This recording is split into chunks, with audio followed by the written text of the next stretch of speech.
Bonjour à tous et à tous. Comme a dit Alexis, je pense que oui, vraiment le Seigneur il a toujours un message pour nous. Et il y a un message que je voudrais vraiment qu'on puisse partager ce matin. Je ne sais pas si je vais arriver vraiment à vous le donner. Merci de prier pour moi.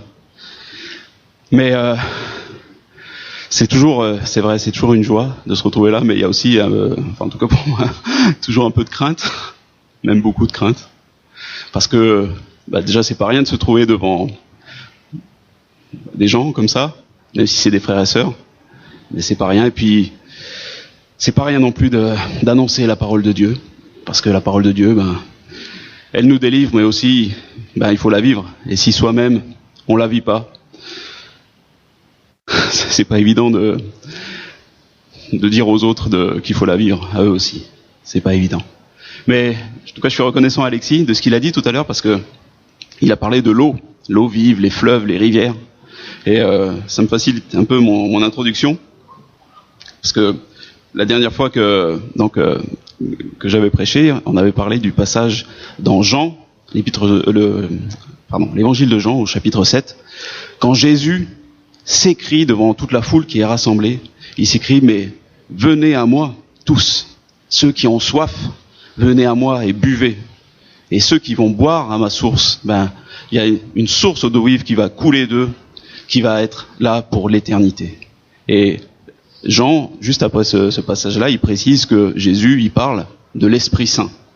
L'Esprit Saint qui n'était pas encore donné, parce que Jésus n'avait pas encore été glorifié, il n'était pas encore mort, il n'était pas encore ressuscité, il n'avait pas encore été élevé au ciel, et l'Esprit n'avait pas encore été envoyé sur terre.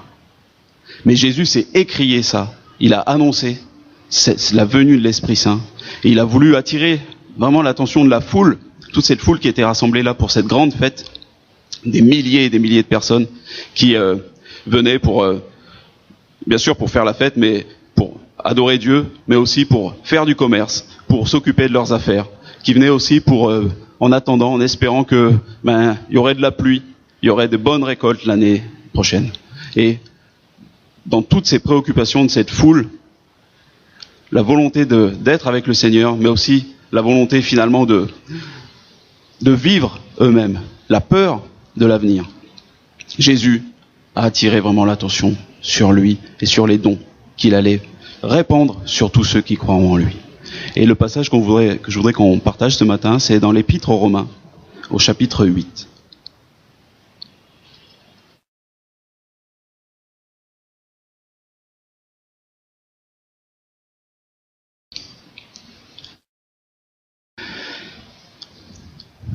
Il y a beaucoup de pasteurs, de théologiens qui disent que vraiment l'Épître aux Romains, il n'y a pas de textes dans la Bible qui sont pas importants, mais l'Épître aux Romains, c'est vraiment un texte qui est capital pour comprendre qui est Dieu, qui est Jésus, qui est l'Esprit Saint, et comment il agit dans notre vie, comment il nous délivre du péché. Et dans cet épître, le chapitre 8, c'est certainement un des grands sommets de toute la révélation que Dieu a mis pour nous par écrit dans la Bible. Et le passage que je voudrais qu'on lise, donc, c'est les versets 12 à 17 dans le chapitre 8. Je vais lire. Pardon, je suis pas la bonne page.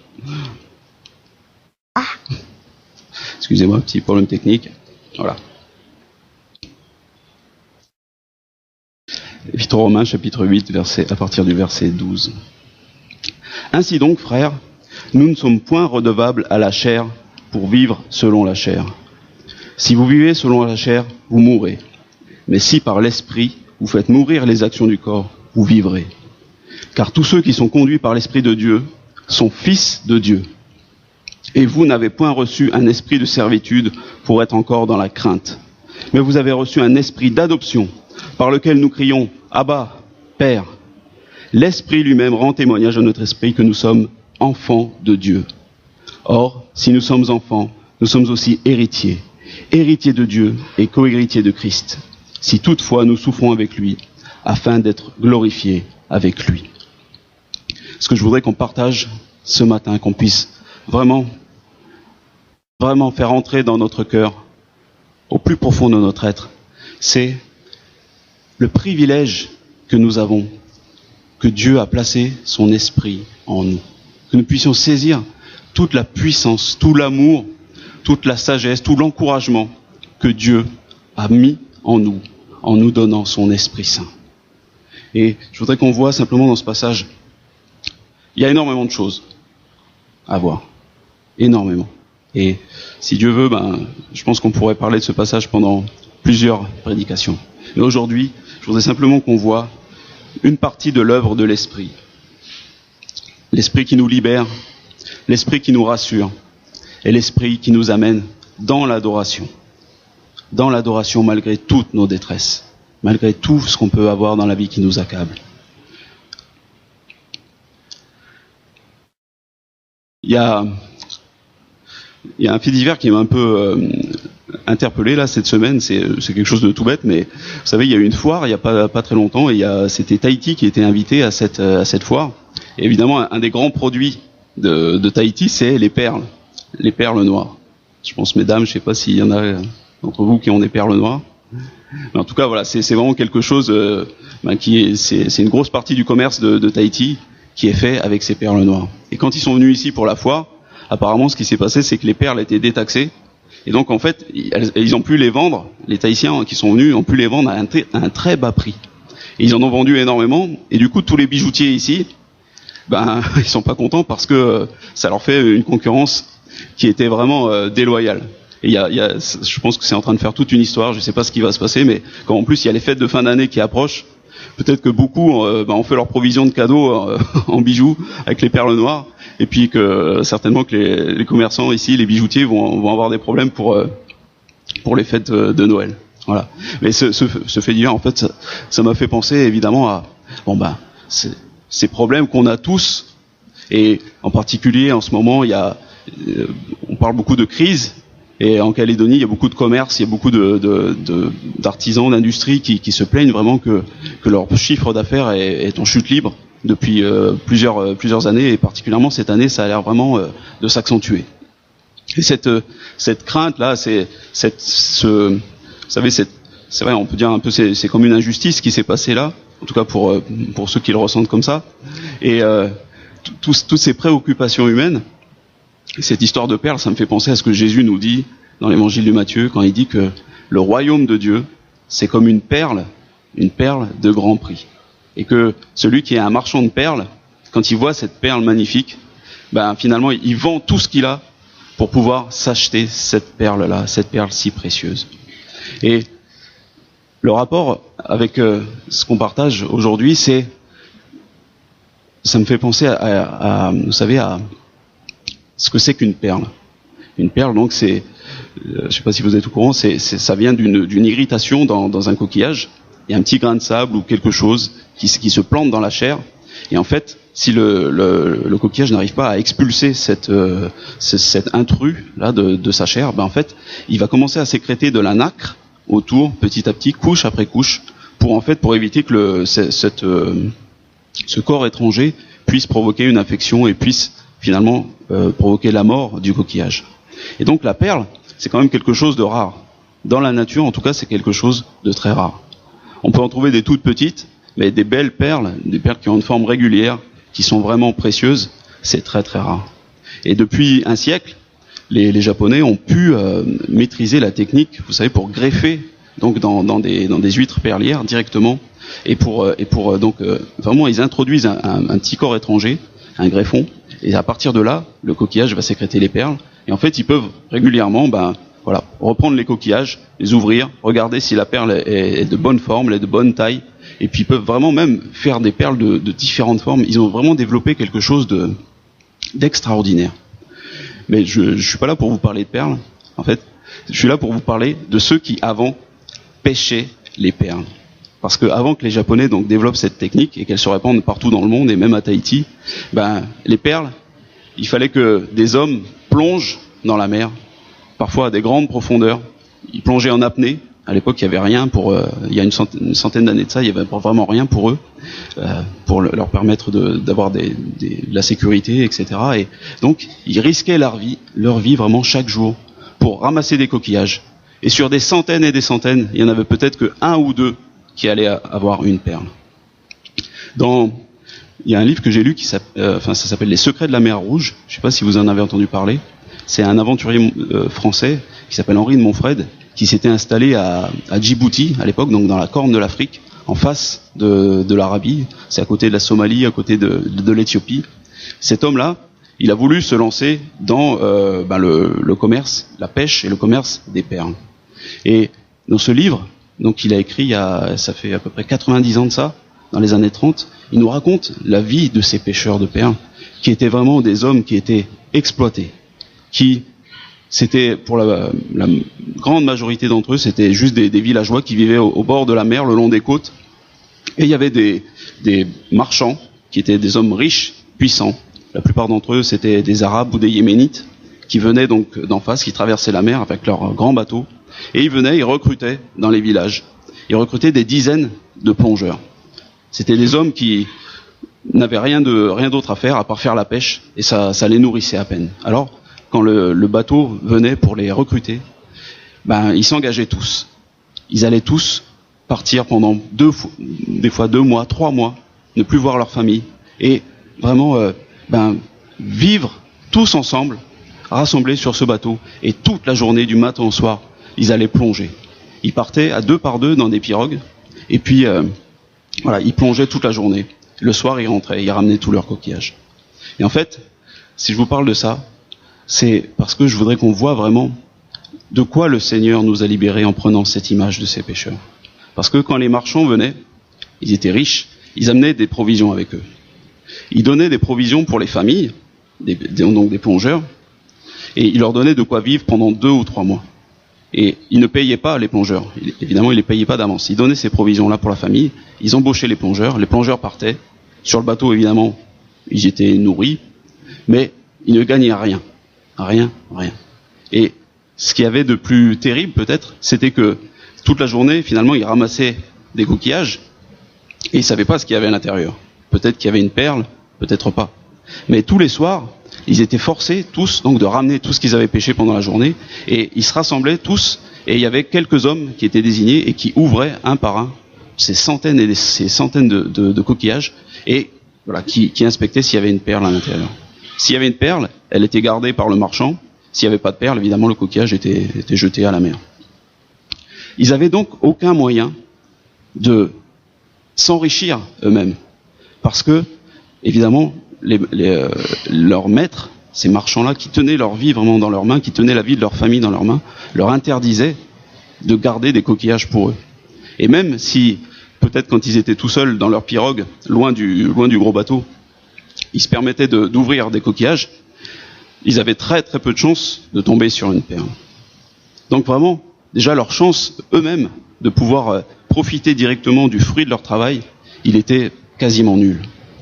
En plus, si jamais ils trouvaient une perle et qu'ils la gardaient pour eux, il fallait que l'autre qui était dans le bateau soit aussi complice avec eux. Donc déjà, ça partageait le bénéfice par 2. Il fallait ensuite que personne d'autre sur le bateau, ensuite, aucun des autres plongeurs, évidemment aucun des maîtres, soit au courant de ce que cette perle avait été cachée.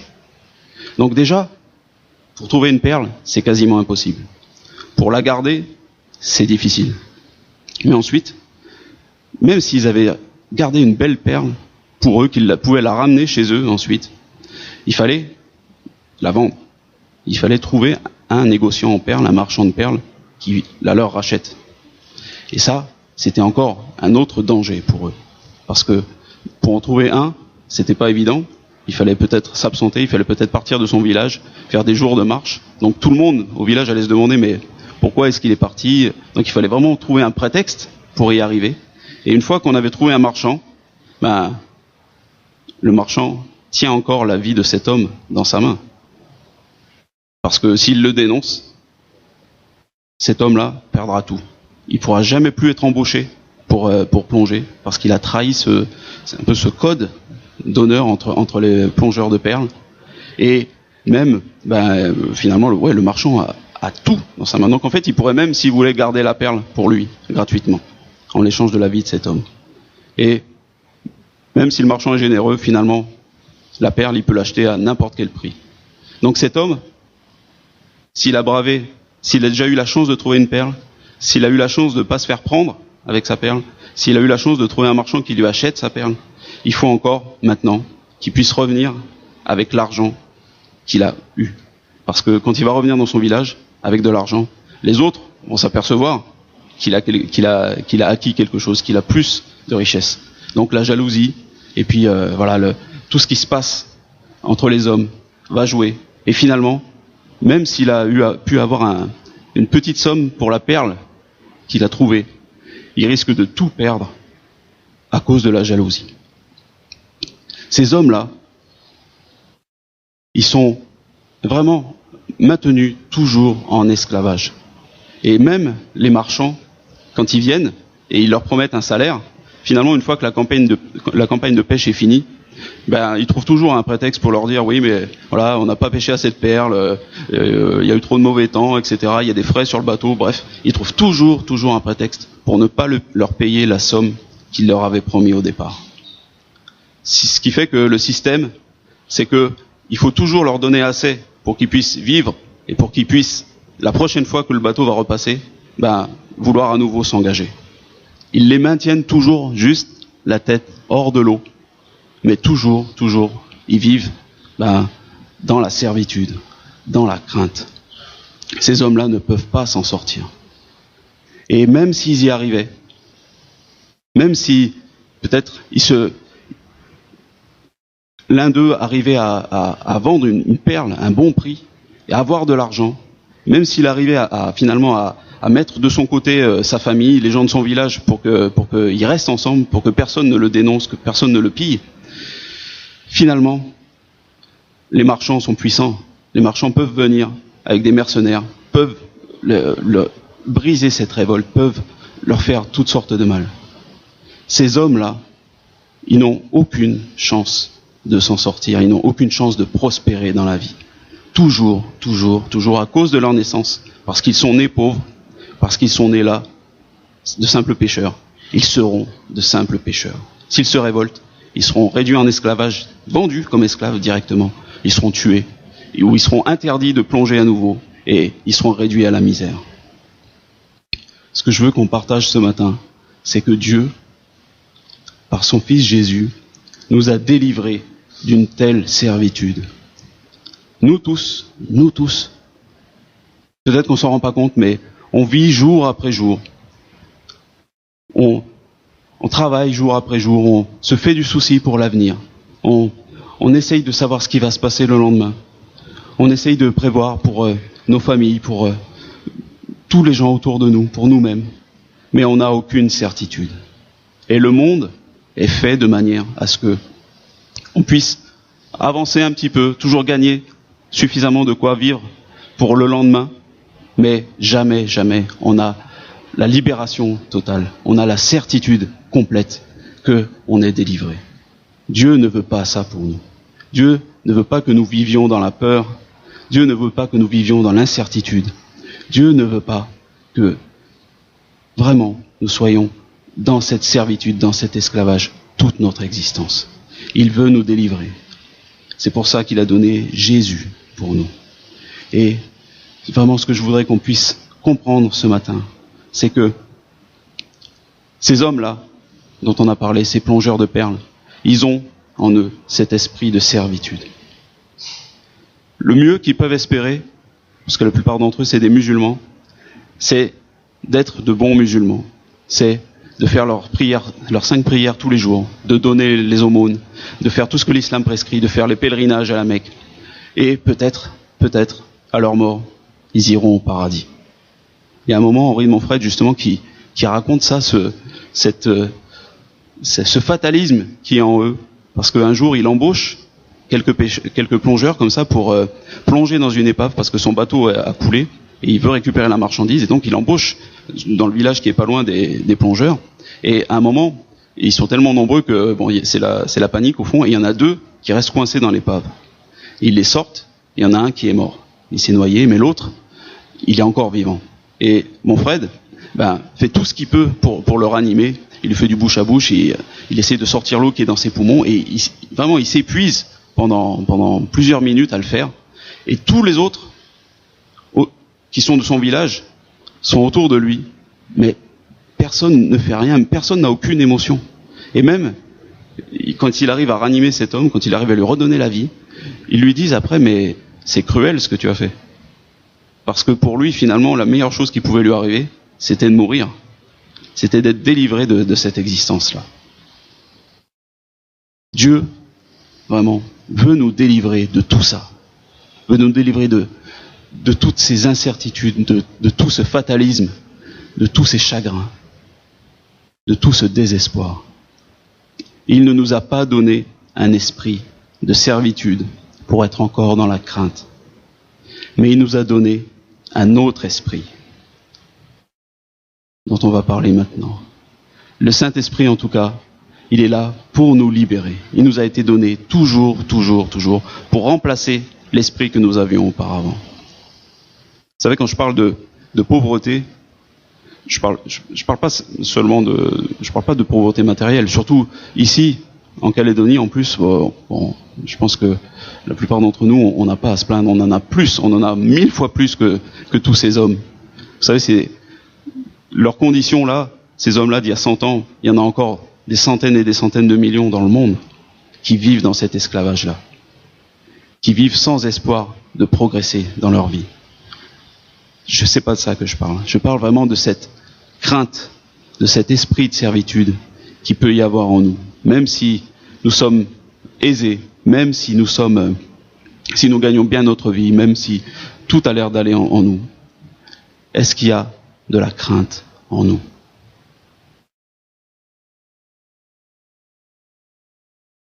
Vous savez, il y a un thème qui est vraiment récurrent dans beaucoup de séries qu'on voit à la télé. Je regarde pas beaucoup les telenovelas, mais j'ai l'impression que c'est un peu tous vous savez, le même principe. C'est en général, c'est une fille qui est belle, mais qui est dans une famille pauvre, mais qui en fait a été abandonnée par des parents qui étaient riches. Voilà, c'est toujours un peu le même truc. Et donc le but de toute la série, c'est de nous montrer son parcours pour retrouver sa famille. Il y a ça. Il y a aussi dans vous savez, dans ceux qui ont à peu près mon âge, je pense qu'on connaît tous Rémi sans famille, le dessin animé qui a fait pleurer, qui a déprimé, je pense, toute une génération d'enfants. Et voilà, c'est l'histoire de ce pauvre gamin qui est perdu et qui traverse toute l'Europe comme un saltimbanque pour essayer de retrouver sa famille. Il y a ce thème sans arrêt finalement que on est perdu, on est abandonné. Et qu'il faut retrouver une famille dans laquelle on va être heureux, dans laquelle on va être bien, dans laquelle il va y avoir de la chaleur, dans laquelle il n'y aura plus de soucis. Dieu veut changer cet esprit de servitude et de crainte pour nous donner un esprit d'adoption. Et vous savez, pour ces hommes, ces plongeurs dont on parlait tout à l'heure, c'est vrai que finalement, voilà, ils sont nés pauvres. Ils n'ont aucun espoir de devenir riches, de devenir puissants, de maîtriser leur vie. Ce qu'il leur faudrait, c'est que vraiment il y a un chef qui se lève au milieu d'eux, qui puisse les rassembler, qui puisse se révolter, qui puisse vraiment par milliers secouer le joug que les maîtres, que les puissants leur font peser. Mais ce genre de révolution, c'est extrêmement rare. Dans la plupart des cas, ça se finit toujours par un bain de sang et ils retombent plus bas qu'ils n'étaient au départ.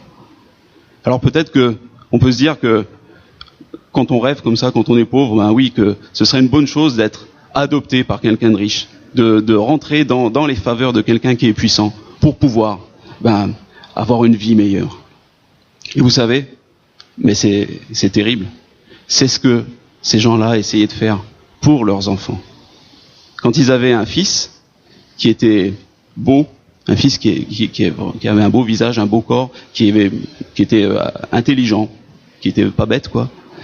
Ils essayaient de le vendre pour qu'il devienne un eunuque. C'est une pratique qui se faisait encore il y a à peine 100 ans de ça. On en parle dans la Bible, vous savez. Dans la loi de Moïse, Dieu prescrit que tous ceux qui sont eunuques ne peuvent pas faire partie du peuple de Dieu. Ils sont mis à l'écart du peuple de Dieu. Et on peut se dire, mais c'est dur. Déjà, ils sont eunuques, et en plus, ils peuvent pas adorer Dieu, ils peuvent pas être au milieu du peuple d'Israël, du peuple de Dieu. Mais si Dieu a mis cette règle dans la loi, c'est justement pour décourager les parents de vendre leurs enfants pour qu'ils soient aux mains de leurs bourreaux, ils deviennent des eunuques. Dieu a voulu vraiment préserver la vie de son peuple et combattre ces coutumes-là qui viennent en fait du désespoir. Parce que si on vend un enfant comme esclave, ce qui se faisait très souvent, non seulement du temps de la Bible, mais voilà, dans ces pays-là, il y a encore à peine un siècle, il est simplement esclave. C'est juste une marchandise. Ça rapporte un peu d'argent aux parents au moment où ils le vendent, mais ils n'en tireront rien de plus dans l'avenir. Et l'esclave, lui, finalement, sa condition est certainement pas meilleure que celle qu'il avait dans son village. Tandis que si les parents vendent l'enfant, un garçon, pour qu'il soit castré, pour qu'il devienne eunuque, l'enfant aura une très grande valeur. Parce que son maître, certainement, le prendra évidemment pour garder ses femmes, mais aussi il le prendra comme conseiller. Il aura un statut vraiment bien plus élevé que tous les autres esclaves qui sont dans la maison. Alors c'est une perte évidemment terrible, mais c'est aussi peut-être pour les parents de cet enfant l'espoir que plus tard, si leur fils devient quelqu'un d'important dans la maison de son maître, eux-mêmes pourront en bénéficier. Peut-être qu'il pourra engager certaines personnes de la famille pour le maître. Peut-être qu'il pourra vraiment faire bénéficier sa famille du fait que lui a été sacrifié. S'ils ne peuvent pas faire adopter un de leurs enfants, s'ils ne peuvent pas se faire adopter eux-mêmes par quelqu'un de puissant, alors ils essaient de trouver un autre moyen, un moyen terrible, un moyen vraiment inhumain, pour que peut-être un des leurs puisse leur venir en aide plus tard. Dieu, c'est pas cet esprit-là, c'est pas ce désespoir-là qu'il veut que nous vivions. Il veut nous donner vraiment un esprit d'adoption, un esprit qui nous fait comprendre que nous sommes ses enfants bien-aimés pour toujours. Et ce que je voudrais ce matin, c'est vraiment qu'on puisse vivre dans cet esprit-là, qu'on puisse comprendre ça. Le Seigneur nous dit que nous ne sommes plus redevables à la chair. C'est-à-dire que si nous lui avons donné notre cœur, si vraiment de tout notre cœur, nous avons accepté Jésus pour notre Sauveur, si nous avons compris que nous étions pécheurs, que nous étions perdus, que nous étions totalement incapables de nous sauver nous-mêmes, si nous l'avons fait, alors lui nous dit que nous n'avons plus rien à voir avec cette ancienne vie-là, que nous n'avons plus à nous sentir engagés par quoi que ce soit par rapport à ce qui est de notre nature humaine, qui est marquée par le péché, qui est infestée par le péché. Nous ne sommes plus redevables à la chair pour vivre selon la chair. Mais au contraire, par cet esprit qu'il nous donne, nous pouvons vraiment maintenant avoir une vie transformée. Nous pouvons, comme dit l'apôtre Paul, faire mourir les actions du corps, c'est-à-dire vaincre tout ce qui en nous entraîne toujours vers notre passé, ce qui nous entraîne toujours vers le désespoir, ce qui nous entraîne toujours vers le péché sous toutes ses formes. Cet esprit-là, cet esprit d'adoption, il est là pour nous, en nous, pour toujours. Et je prie de tout mon cœur, c'est mon désir ce matin, que nous tous ici, si nous n'avons pas reçu cet esprit, bien sûr, nous le recevions. Nous nous mettions à genoux devant notre Seigneur. Nous mettons notre cœur vraiment à nu devant lui. Nous implorons son pardon et nous croyons que Jésus a payé pour nous. Je prie ça. Et je prie aussi que pour nous qui l'avons déjà fait, qui sommes déjà sauvés, qui avons déjà en nous cet esprit-là qui nous dit que nous sommes enfants de Dieu et nous pouvons crier « Abba, Père ». Je prie que nous ne le perdions jamais, que cette pensée reste toujours dans notre cœur et que nous saisissions la puissance de vie, la puissance de délivrance qu'il y a dans la pensée que l'Esprit de Dieu est là en nous pour toujours, qu'il nous a sauvés et qu'il nous dit, il nous confirme que Dieu est vraiment notre Père. Je ne sais pas si on saisit notre privilège à nous chrétiens. Aujourd'hui, Moïse, qui est peut-être l'homme qui a le plus de puissance qui a vu le plus de manifestations de la puissance de Dieu dans tout l'Ancien Testament, qui a marché pendant 40 ans avec le Seigneur, qui a été secouru sans cesse par le Seigneur, qui parlait à Dieu face à face. Moïse lui-même n'a pas eu le privilège d'appeler Dieu son Père. Moïse lui-même ne pouvait pas considérer Dieu comme son Père, même s'il lui parlait face à face, qu'il le voyait chaque jour. Il n'avait pas ce privilège-là. Et nous, qui sommes là maintenant, est-ce que nous prenons conscience de ce que ça veut dire? De pouvoir crier « Abba, Père ». Vous savez, ce cri « Abba, Père », c'est le cri que Jésus a poussé quand il était en train de prier dans le jardin de Gethsémanée, quand il était saisi par l'angoisse et qu'il a appelé son Père à l'aide, qu'il lui a dit « Tu peux me délivrer de cette heure, mais que ta volonté soit faite ». Il a crié, il a poussé ce cri « Abba, Père », dans son angoisse, dans sa détresse. Et nous, aujourd'hui, par cet esprit qui est en nous, l'Esprit Saint qui vient de Dieu, nous avons cette possibilité-là aussi de crier à Dieu dans notre détresse. Moïse faisait ça, il criait à Dieu sans cesse, et il était délivré sans cesse. Mais nous, en plus, vraiment, c'est pas seulement Dieu que nous pouvons appeler, c'est notre Père. Je ne sais pas si parmi nous, peut-être, certains ont été abandonnés par leurs parents, ont été maltraités ou ont été négligés. Ou peut-être que leurs parents finalement n'ont rien fait de mal à leur égard, mais ils n'ont pas senti leur amour, ils n'ont pas senti vraiment leur direction dans leur vie, toute leur tendresse. Je pense que la plupart d'entre nous, nous avons quelque chose, une blessure au fond de nous par rapport à nos parents. Mais notre Père, qui est aux cieux, mais qui a donné son Fils pour nous, et qui a maintenant placé son esprit en nous, notre Père, lui, est là pour nous dire que nous ne sommes plus des orphelins. Nous ne sommes plus dans la peur. Nous ne sommes plus dans la crainte, dans cette servitude-là, dans cet esclavage-là. Je prie vraiment ce matin, vraiment de tout mon cœur, que nous tous on puisse saisir quelle est la grandeur de cette promesse que Dieu nous fait, et quelle est la grandeur de cette puissance qu'il a placée en nous, parce que son esprit est toujours là pour dire à notre esprit, pour confirmer sans cesse que nous sommes enfants de Dieu. Il a placé son esprit en nous, il a placé un esprit nouveau qui est à nous. L'esprit de Dieu et notre esprit sont en communication. Et cet esprit que nous avons en nous, c'est cet esprit d'adoption-là, il reçoit sans cesse la confirmation du Saint-Esprit que vraiment nous marchons avec le Seigneur. Est-ce que nous qui sommes chrétiens déjà, qui sommes nés de nouveau, est-ce que nous avons cette conscience-là? Vous savez, l'ennemi de nos âmes, sans arrêt, va essayer de nous faire douter, va essayer de nous dire « Tu es trop mauvais, tu es allé trop loin, tu vois, tu as péché hier, tu as péché ce matin, tu es trop impur, Dieu ne peut pas t'accepter. » Mais ce qui est écrit ici, et en particulier dans le chapitre 8 de l'Épître aux Romains, c'est qu'il n'y a plus aucune condamnation pour ceux qui ont été sauvés par Jésus-Christ, pour ceux qui se sont donnés à lui. Et s'il n'y a plus aucune condamnation de la part de Dieu, personne d'autre ne peut nous condamner. Et l'Esprit de Dieu est vraiment là pour l'attester à notre esprit.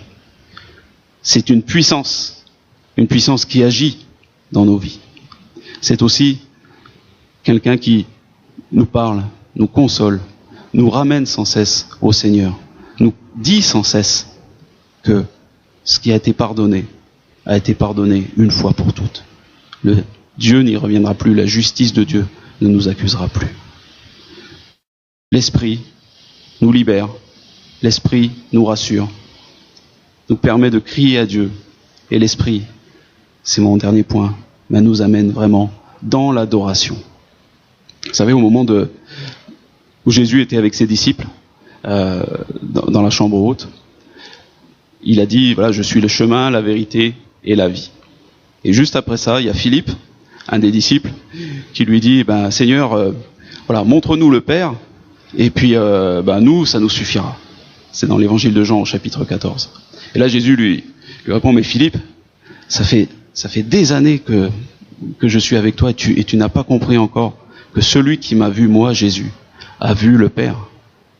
Philippe, quand il dit ça, il parle vraiment comme un orphelin. Et finalement, ce qu'il dit, c'est vrai, c'est tout ce dont on a besoin. Il nous dit, voilà, si on voit le Père, c'est bon, on a tout ce qu'il nous faut, finalement, on n'a rien besoin de plus.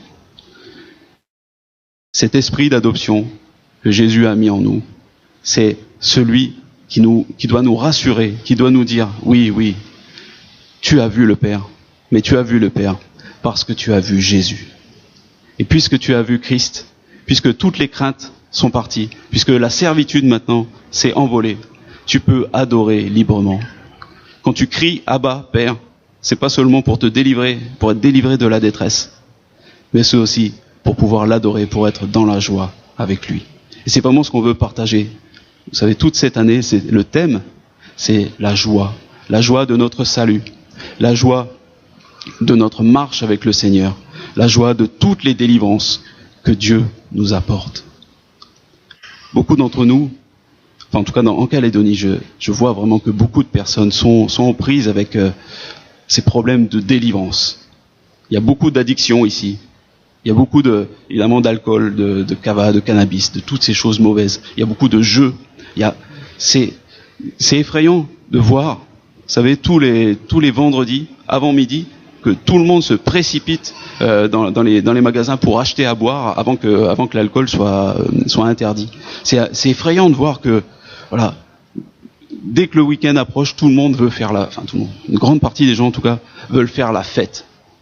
Ils veulent oublier tous leurs soucis. Ils vivent une vie qui ne sont que des contraintes. Et ils veulent se dissoudre dans l'ivresse. Ils veulent se dissoudre dans le jeu. Ils veulent se dissoudre dans la débauche, dans toutes ces choses-là. Ce que Dieu nous propose, lui, c'est d'être avec lui dans l'adoration. S'il nous délivre de la servitude, s'il nous délivre de la crainte, s'il nous délivre du péché, s'il veut que nous fassions mourir le péché en nous, c'est pour que nous le remplacions par l'adoration, par la communion avec lui. Ce matin, je voudrais juste finir ça pour dire que j'ai vraiment été encouragé par le moment de louange. J'ai vraiment été transporté de joie par cette louange-là. J'espère que vous aussi, vous avez été dans la présence du Seigneur et vous avez pu l'adorer, vous avez pu le louer, lui rendre gloire. Et j'espère que ces paroles qu'on vient de partager là vont vraiment vous rassurer, vous faire comprendre que en Christ, par son esprit en nous, il n'y a plus de raison de craindre quoi que ce soit. Il n'y a plus de raison de considérer la vie comme une contrainte, comme un fardeau qui nous écrase. Mais qu'on peut crier « Abba, Père », que nous ne sommes plus dans l'angoisse comme Jésus l'était le dernier soir à Gethsémani, mais que maintenant nous sommes dans la délivrance. Je voudrais prier une dernière fois. Seigneur mon Dieu, tu nous vois tous, tu vois nos cœurs, tu vois toutes les préoccupations qu'il y a en nous, tu vois tous ces fardeaux, toutes ces contraintes, toutes les incertitudes que nous avons. Seigneur, on veut vraiment s'en remettre à toi ce matin et te demander de nous délivrer tous de toute cette servitude-là, de tout cet esclavage. Seigneur, que nous ne soyons plus des orphelins, mais que nous recevions cet esprit d'adoption. Nous avons conscience, Seigneur, que tout ça, il a fallu que Jésus le paye de sa vie, qu'il verse son sang pour nous, qu'il soit séparé de toi, qu'il soit souillé par toutes les accusations des hommes, par toutes les accusations de l'ennemi. Et Seigneur, nous voulons vraiment lever les yeux vers la croix, détourner les yeux de nos fardeaux, de nos souffrances, de toutes nos peurs, de toutes nos jalousies, de tout ce qui nous oppresse, de tout notre vice, pour lever les yeux à la croix et voir que notre Sauveur s'est donné pour nous. Mais plus encore, nous voulons lever maintenant les yeux au ciel et voir que Jésus est à ta droite, Père, et qu'il règne, il intercède pour nous, et qu'il nous protège sans cesse. Vraiment, Seigneur, merci pour cette délivrance que tu nous accordes. Merci pour ton esprit qui nous libère, qui nous rassure, et qui nous amène dans l'adoration. Père, voilà, simplement, suivant ton commandement, reçois la louange de nos cœurs et viens-nous en aide pour que nous puissions t'aimer de tout notre être, de tout notre pensée, notre âme, notre cœur, notre force.